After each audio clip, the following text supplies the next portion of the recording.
Początkowo sztab generalny nie posiadał specjalistów, którzy mogliby się zająć dekryptażem korespondencji kodowanej i szyfrowanej. Ale z pomocą przyszedł przypadek.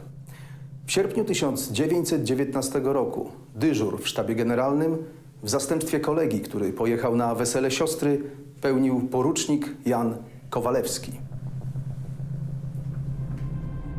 Do jego obowiązków należało przetłumaczenie, posortowanie i rozesłanie do adresatów depesz z nasłuchu radiowego. Wśród nich porucznik Kowalewski znalazł nierozszyfrowane depesze sowieckie.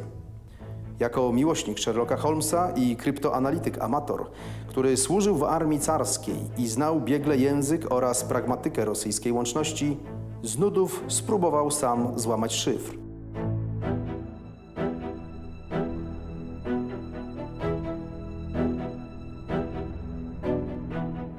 Inspirował się przy tym opowiadaniem Złoty Żuk Edgara Allana Poe.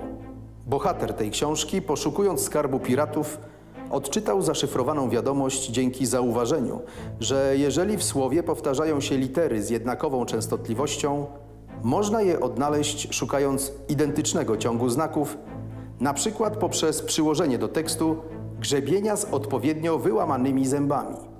Bohater powieści szukał charakterystycznego nazwiska pirata, a porucznik Kowalewski szukał słowa dywizja, które po rosyjsku ma 3 litery I, regularnie pojawiające się w każdej sylabie. Odkrył, że każda litera I to liczba 10. W jednym słowie dywizja miał już 5 rozszyfrowanych liter alfabetu. W odczytaniu kolejnych pomógł mu błąd szyfranta, który nadawał depesze raz podpisane szyfrem, raz jawnym tekstem. Do rana porucznik złamał sowiecki szyfr delegat. Tydzień później w sztabie generalnym powołano Polskie Biuro Szyfrów, a jego szefem został porucznik Kowalewski. Kiedy w Armii Czerwonej wprowadzono bardziej zaawansowane szyfry, sztab zaprosił do współpracy światowej sławy matematyków Stefana Mazurkiewicza, Wacława Sierpińskiego i Stanisława Leśniewskiego. Zespół złożony z żołnierzy radiowywiadu i wybitnych naukowców do końca wojny złamał ponad 100 rosyjskich szyfrów, w tym szyfr Rewolucja, używany przez bolszewików podczas Bitwy Warszawskiej. Złamali go porucznik Kowalewski i profesor Mazurkiewicz, późniejszy prorektor Uniwersytetu Warszawskiego.